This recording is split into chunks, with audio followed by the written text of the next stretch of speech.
My job is to make you do two things: laugh and cry. No. Now, before you accuse me of being someone that gets his kicks from watching people cry, let me explain the cry part. There won't be tears of sadness and loss. There will be tears of joy and happiness as you relive the last few years of Hollowell through my eyes. Hollowell has been and still is my home away from home, a safe haven where I can be myself without fear of being judged. The incredible teachers have made learning an enjoyable experience instead of a mind-numbingly boring tool. Some teachers spend countless hours on a project to help us succeed when no one has asked them to.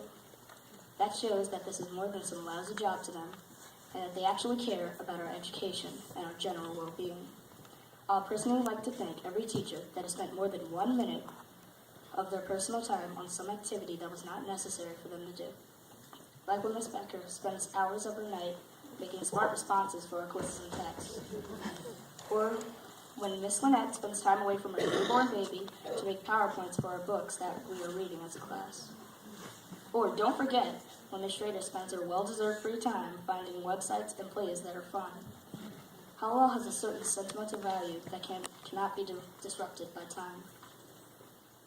In the past 3 years, the memories that have been gathered in these esteemed halls of Hollowell are endless and unforgettable. Like when Mr. Glemser pegged snowballs at our window during a rather quiet math class. Or Mr. Glaze's hair and the floor became better acquainted when he tried out the Michael Jordan haircut. Or the intense games of Gaga at college settlement camp. I could go on, but by the time I would finish, I'd have more than a few gray hairs.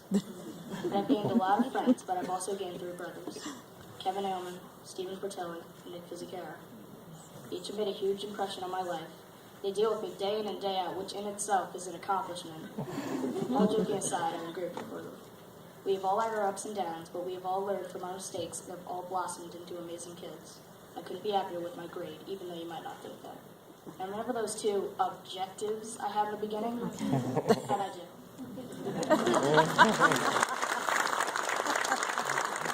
That is good.